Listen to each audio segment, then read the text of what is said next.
Hello, everybody. It's David Knight. It's the OK Boomer Show. So I'm in Denver, and I've got two amazing guys to share with you today. And this is an inside joke, but I think everybody laughed. These are the three of the ugliest men on sport, television, or anything. So welcome. We should rename the show to the Three Ugly Men. I think two of them are blind. Two of them are blind with glasses, and one has 20/20 vision. You can guess who that is. So let me introduce it.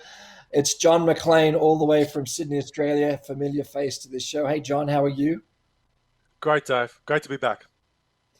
And then the man clapping needs really no introduction, but I'll introduce him anyway. Delly Carr, all the way from Sydney, Australia, a good mate of John and on mine, well known through the sporting world, mostly for being behind a black Nikon, taking amazing photos. Delly, how are you?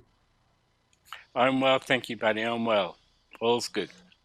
All is good. So, just a quick note to everybody. I'm here in bed with day 7 of COVID, and so I'm through that. So, we've all had our little health challenges.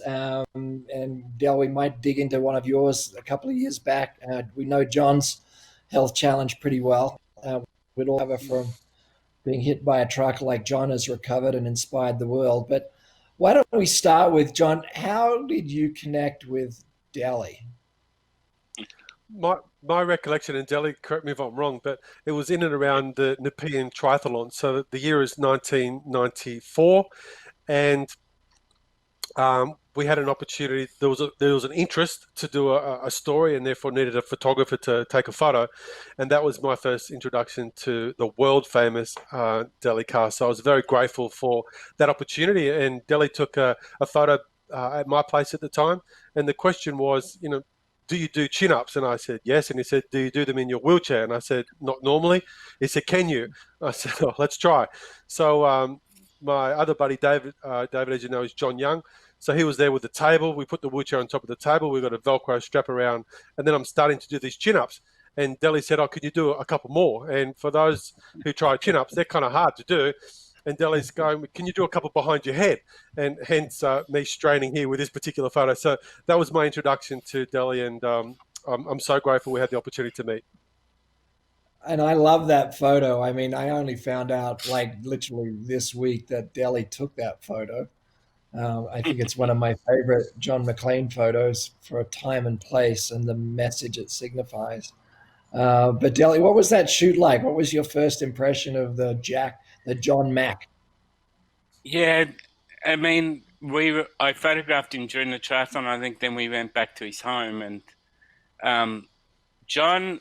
It was really it was my first introduction to John, but someone with a disability. It was also my first introduction, and John was being his usual clown self and everything, and I wasn't quite sure how to handle that.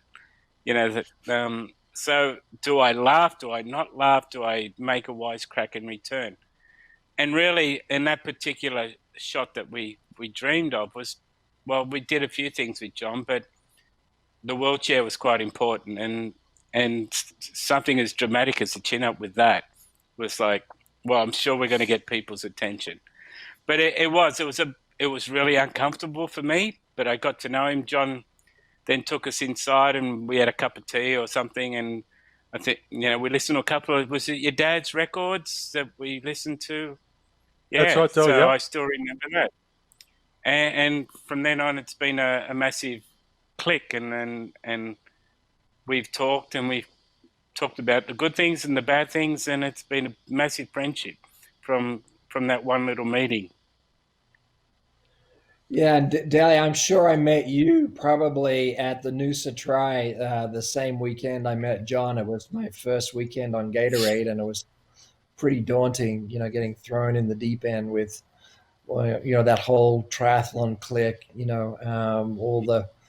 all the pro athletes, all the sponsors, all those famous names that we kicked around with, Yeah, whether it was the Oakley team or the Nike team or the Qantas team or the Holden team or the whatever team, right? It was just, for yeah. me, a special moment just meeting so many inspirational people.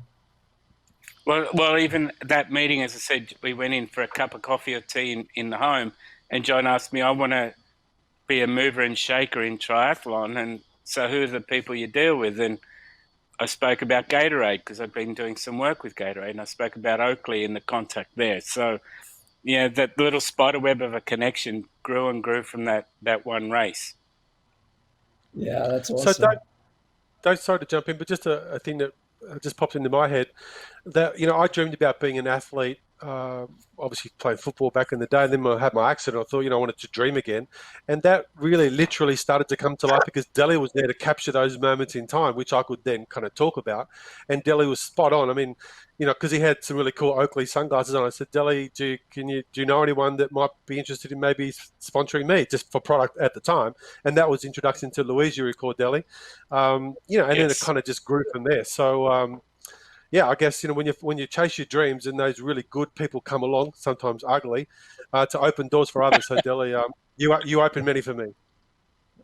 Thank you. No, I mean, you doing what you did that day to open. A lot of people were, particularly for that photo, were just going, "Wow, who is this bloke and who is the photographer?" So, another little stretch to the beginning of my career as well.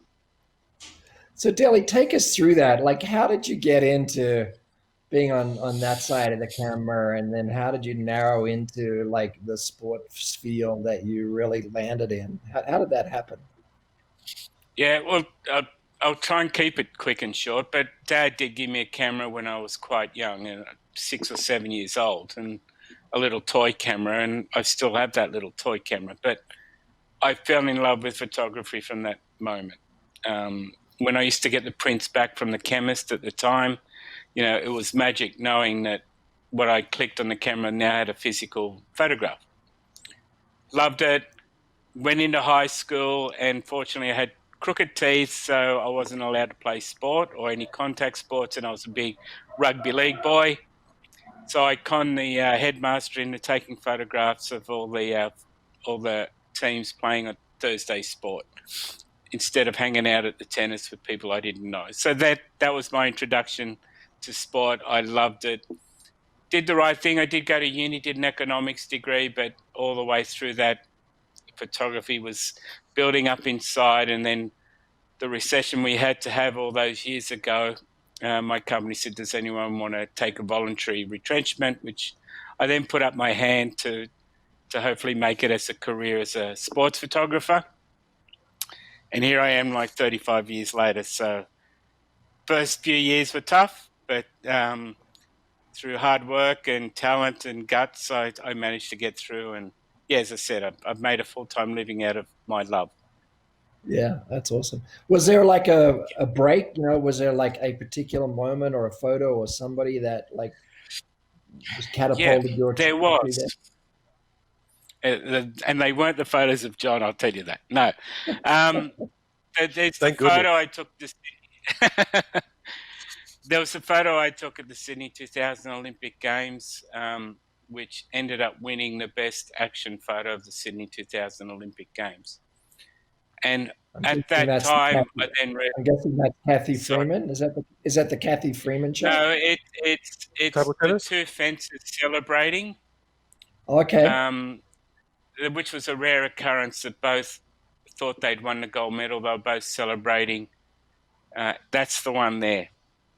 Okay. They were both tied on points. The next person who won that point would win the gold medal, and they both lunged at the same time. They both thought they'd hit each other first, and were both appealing to the referee. I was behind, so they looked like they're directly looking at me. What is rare is that they ripped off their masks. You can see their faces, and they're both celebrating. So, and the beautiful Olympic rings in the background. So it all worked exceptionally well. That was the first frame I took. I got in late, and I walked out 5 minutes later. So I'd had 5 minutes of fencing, and I've won this award. But that award, and I'm still being introduced to people from other people as the guy who won the photograph of the Sydney 2000, or best photograph of the Sydney 2000 Olympic Games. And it was at that point in time where I said, you know what, I might actually make it as a career. So I was about 6 or 7 years into my career then. So it was that point where I might actually make it, and people actually think my work is good. So I have a feeling when I go to the great darkroom up in the sky that it'll be on my headstone, the guy that won the best action photo of the Sydney 2000 Olympic Games. So Delly, I mean, do you have a specialty? I know you go to all the games. I know you love triathlon and passion for. And again, I'm just looking at some of these photos, like the swimming events, the Australian Socceroos. I mean, you've pretty well done it all. Is there a sweet spot for you? Well, as cliche as this will be, triathlon is obviously a massive love of mine. I've been in that sport now 33 years, perhaps. I'm part of the furniture. I'm one of the chapters in the history of the book.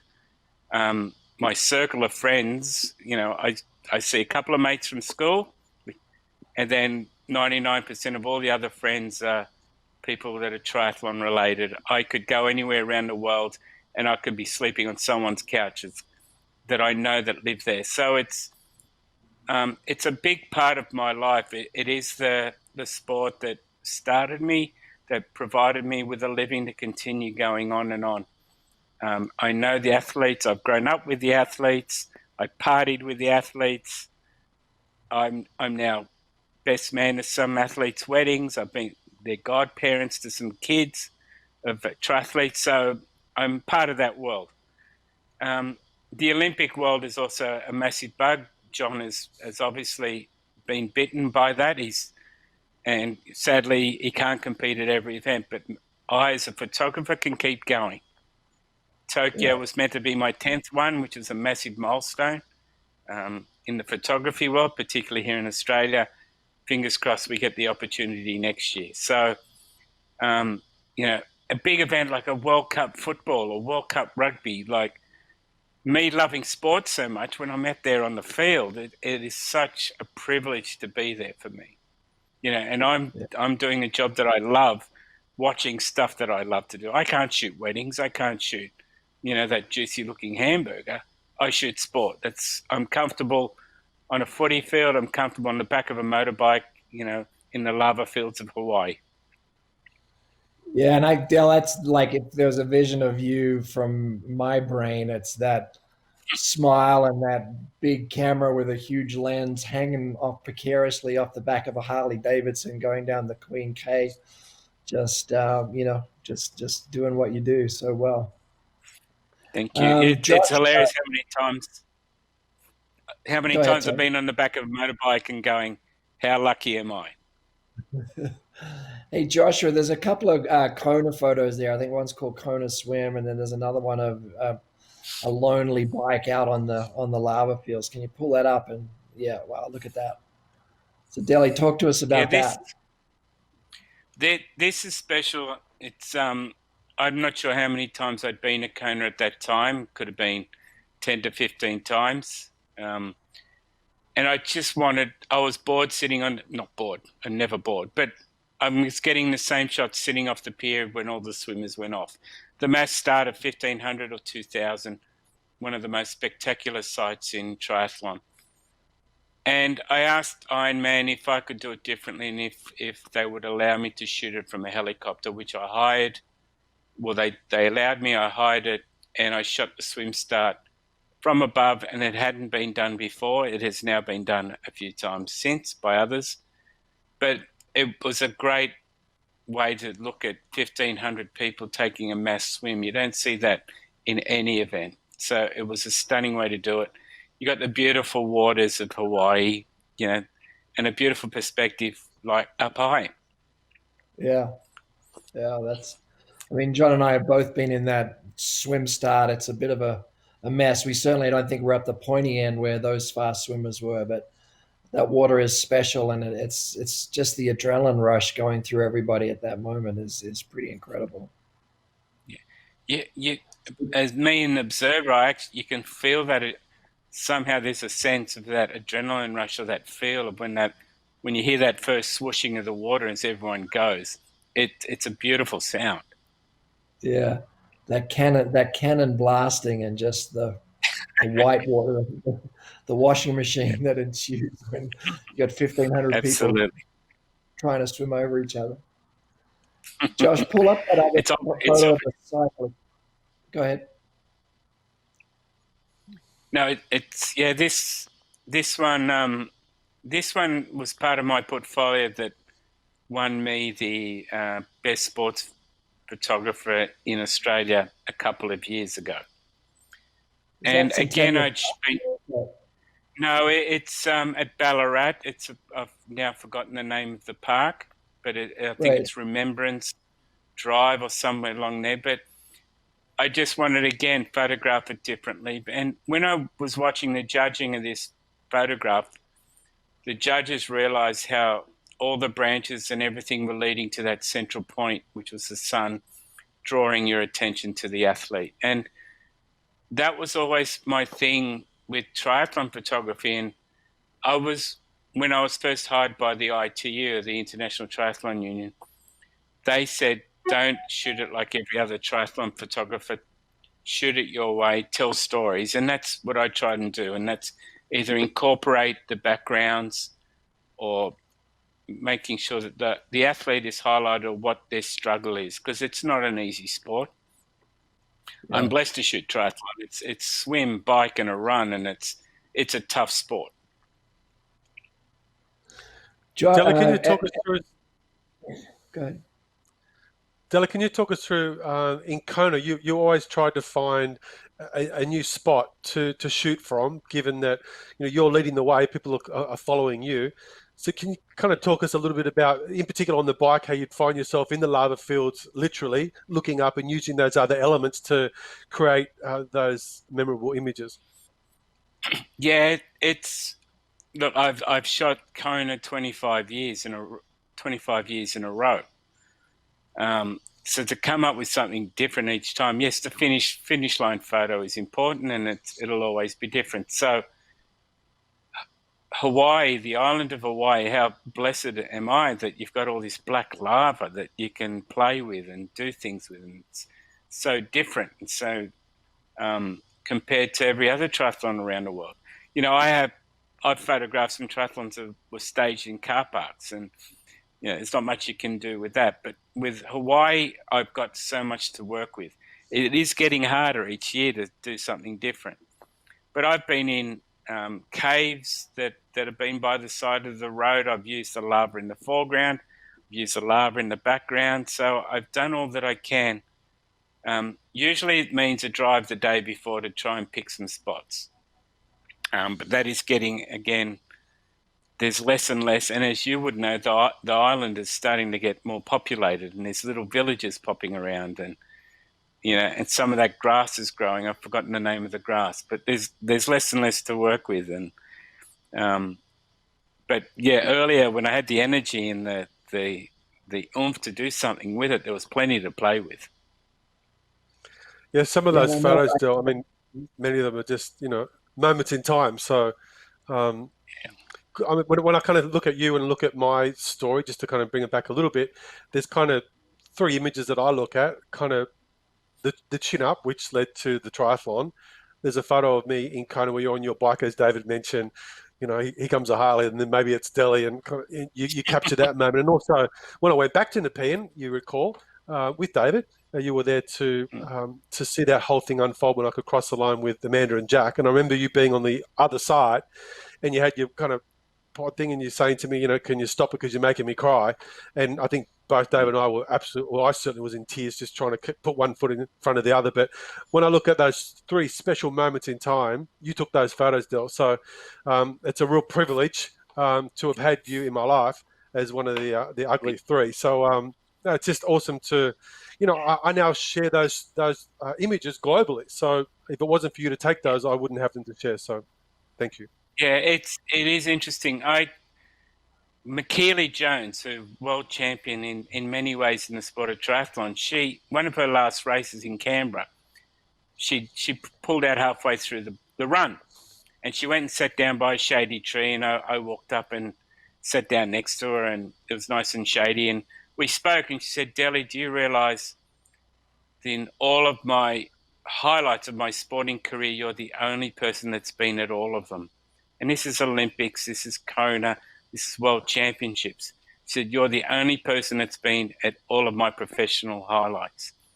So that meant a lot to me. And even now, when sadly someone passes away or whatever, people come to me and ask for their photos of their career. I've documented a point of time in their life when they're young, when they're fit, they're healthy, a strong part. I would love the photos of me in my 20s when I used to get up to all this mischief, when I had the energy and the time. So it's interesting that, yes, they get older, you retire from sport and they move on to family, whatever the case may be. But I've documented an invincible part of their time when they're an athlete. And I'm in a very blessed position to do that. So to go through your stages, and yes, you've made me cry and other athletes have made me cry. And to see a friend of mine win a gold medal in the Olympics makes me cry. So that's the tough part. I have to try and photograph and keep everything in focus while I can't see through the tears. That's awesome. Have you got some more to share, Dave? Yeah, Evan, just pull a photo up that inspires you. There's lots of stories here. Yeah, this is when I went bold and I went tough and I went hard at what I want to do, and I understood light, and there were all these gambles to get this photograph, and I got it. I almost fell over taking this picture because I was doing some silly things to get it, but it came up. It looks great in black and white. It's me thinking ahead, me seeing things ahead of time before they happen. I knew this was going to happen, and it did. There are a lot of others that didn't work, but this is one particular picture. Swimming Australia love this. They use it often. Nick, I use this picture often as well. I work in sports that use water, triathlon and rowing and swimming. Water is so unpredictable. And when you try and mix that with light, you can get all these funky, nice things. And that's a beautiful day for me when all of that combines, when you think it through, when you use your head and think this might happen and it does, bingo. That photo is not I've captured a moment in time, say, as someone winning a medal or crossing the finish line first. This is my thought process to getting that particular picture and knowing it would look better in black and white than in color. That's photography as it used to be. Yeah, keep rolling them through. Keep rolling. Right, this one is interesting because 8 years later looking for a photo of Phelps. But this was Chad Lacoste from South Africa.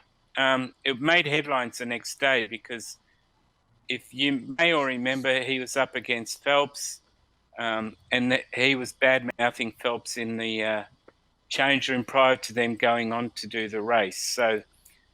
And Chad was leading for most of that way. It might have been a 200. And then in that final sprint, Phelps put on the afterburners, turns and looks at him. And that says a lot about who Phelps was as an athlete. So the story here is, a guy who was acting the smart ass has to have a look to the side to see that he's been overtaken. But that story is all about Phelps, how strong a man he was, and his opposition had to look to the side of the pool to see him going past. And I only found that later. It made headlines, that photo, the day after by other photographers. But I found it a few days later. Well, I've got to put that one in a portfolio. It means a lot. That's awesome. To be in the privilege to shoot a great athlete like that is again a privilege for me. This, after triathlon, swimming is my next biggest client. In fact, they're equal to me now. And this was prior to the Rio Olympics, and Swimming Australia allowed me to be in their training camp prior to them going to Rio. So we were in Alabama. And I was the fly on the wall in this instance. So I had the complete trust of the coaches and the athletes. So, I was sending pictures home. The idea of me being there was to be a firewall between the media and the team so that they don't send their photographers to the pool and hassle the athletes. So this case, I'm nice and close here to Alicia Coots, and she had just gone through a massive set just prior halfway through, that was the biggest set of the actual training camp.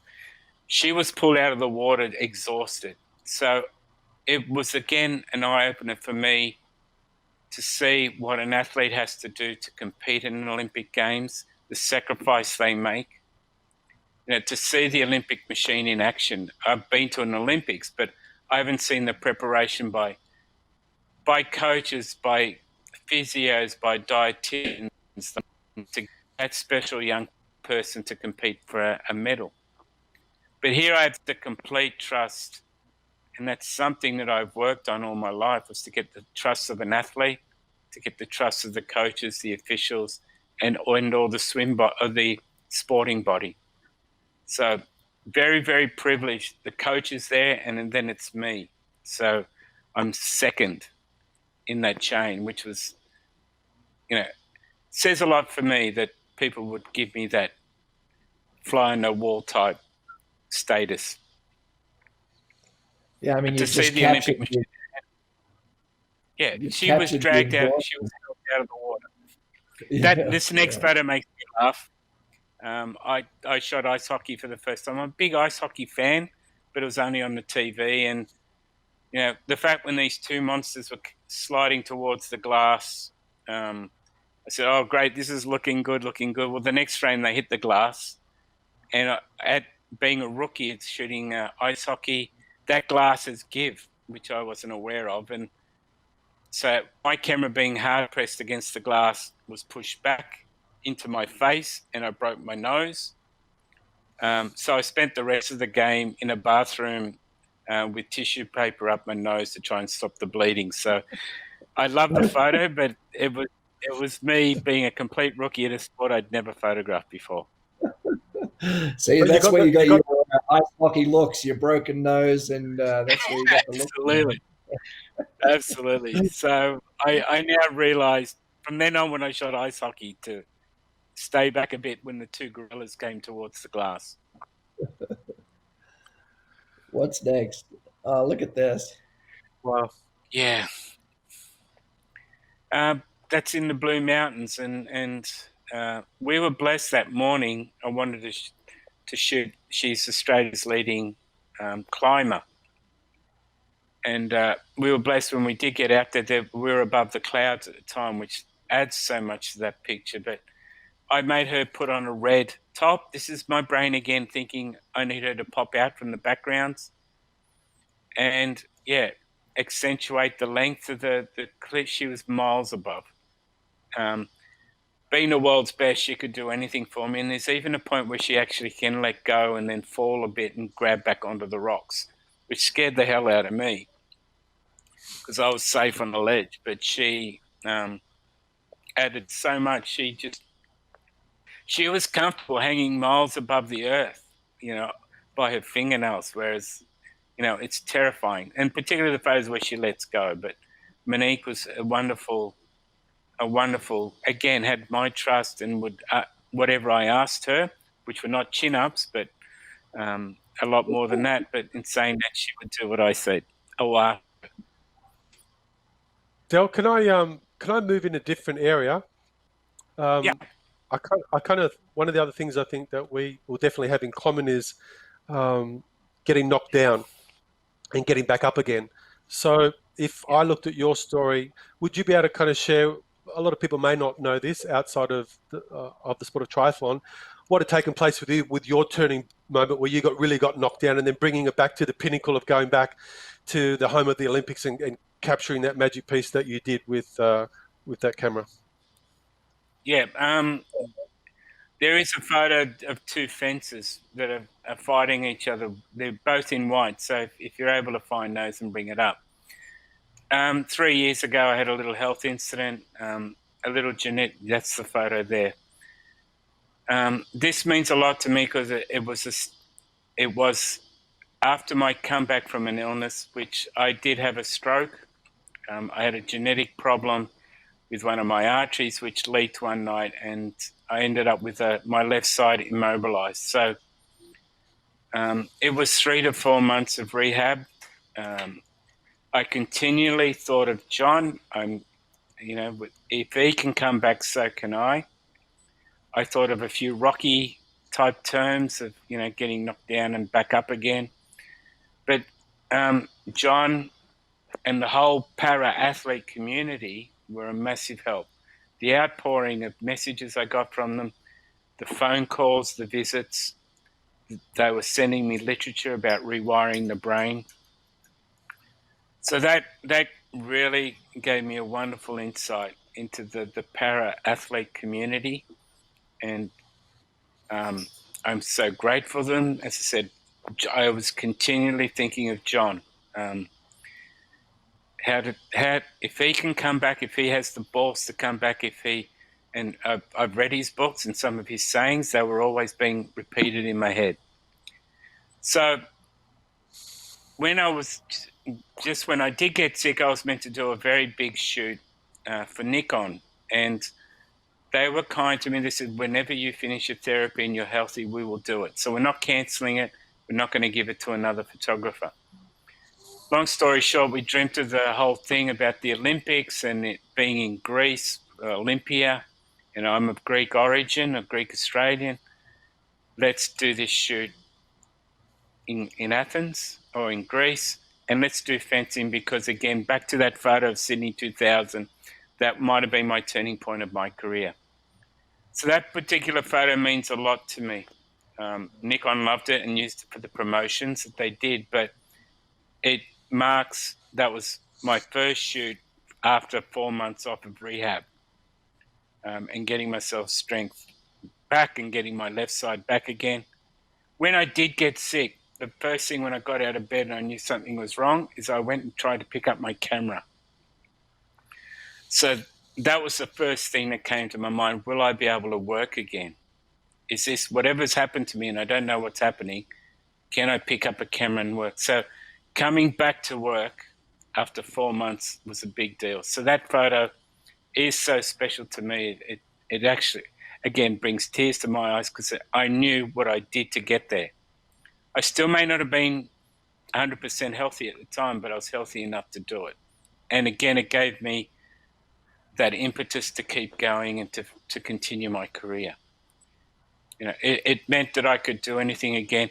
I also realized by that fear of not working again, that from now on, I'll make every photo shoot count.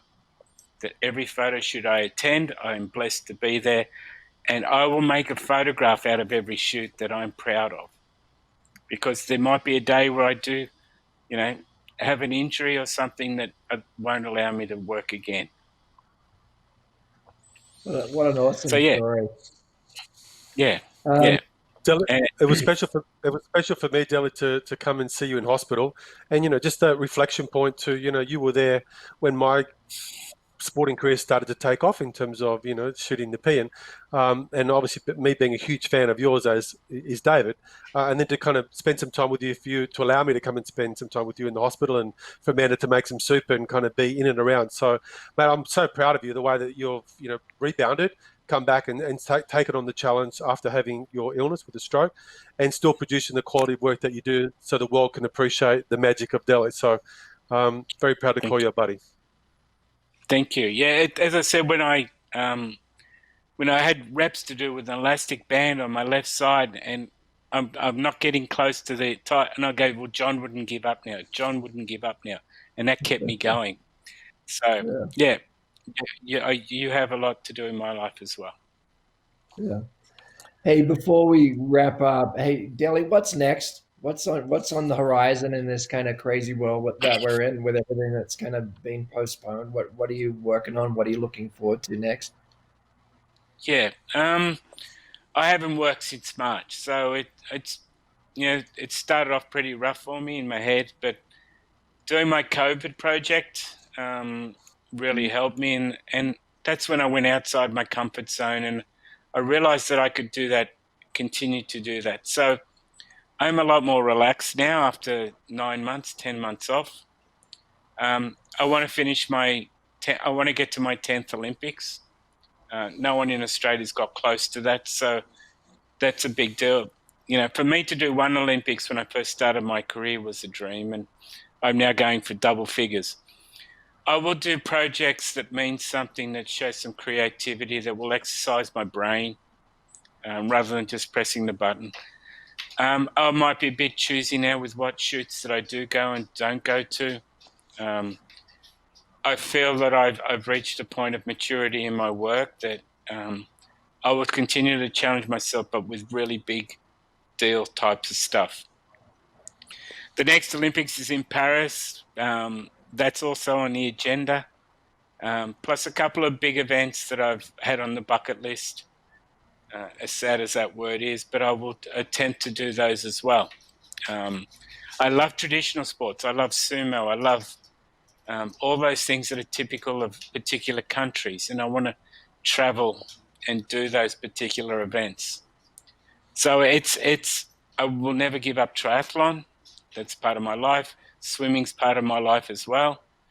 So, when I finally finish up, I'll finish off my career with swimming and triathlon, definitely. Hey, Delly, is it okay if we put a link to that COVID story where you shot the Australian athletes? If we put a link down below so people can take a look at that, does that work for you? Of course. Yes, it Yeah, does awesome. work for me. As I said, I shot that one because I knew the athletes weren't okay. They, as well as losing that date, the 2020 date, they also lost 2020 and 2021. They were going to have children. They were going to finish their uni degrees. They were going to travel around the world, get married. And they lost that. They've gone back to another 12 months of training. So I don't think people realised just a bigger deal it was for athletes. Yeah. People were saying to them, "Oh, you'd be bigger, stronger, faster," and that's not the case. So I had to do that project. I wasn't feeling good inside, so I'd love people to know that the athletes deserve our love in that respect. Yeah, no, that's absolutely. If we can do one more photo to wrap up the running with the bulls, because I think this is just like kick off, kind of like look at that. I mean, it's something that I've always wanted to do. But take me through that as a phenomenal kind of event. Yeah, that as I said, I love the traditional sports. I mean, yes, there is a backlash to bullfighting, and I'll be honest, the bulls here are not really running to hurt people. They're a little bit scared themselves. There's a whole lot of runners, but it is a tradition of Spain, and that is part of their life. I wanted to shoot it, so I did. I was in London at the time when it was about to start. I got on a plane, went there, found accommodation, found a rental car, and I attended and talked my way into a media pass. Now, this particular, I was showing some locals my photos and going, no, that's not a great photo. No, this particular one was. And I said, why is that? And they said, because you can actually see the runners. So the running of the bull is about the runners. It's not about the bulls. So in this instance, the bull has slipped a bit and has done a little bit of a hop, giving him the height for me now to see the runners. That's what makes this particular picture. You can also see the muscular definition on that bull. It shows you how powerful that they really are. The bull behind it fell at one point, and I thought, oh, that's a good photo. And then the other bull behind that ran around that bull, and as I was lying down on the floor, his back hoof clipped my front of my camera, and he's missed my face by that much. So I could have ended up with another broken nose, or probably maybe even worse. So, but I ended up with a broken Nikon lens. But this year I was voted in the top 50 contemporary Australian photojournalists of all time. So, and they've used that photo that's in the book as a sample of my work. So that now means something to me, that of my portfolio, they deem that photo as a stunning photo, and I've slipped into this top 50, which is another, in such a year where I've done nothing, it was a wonderful compliment.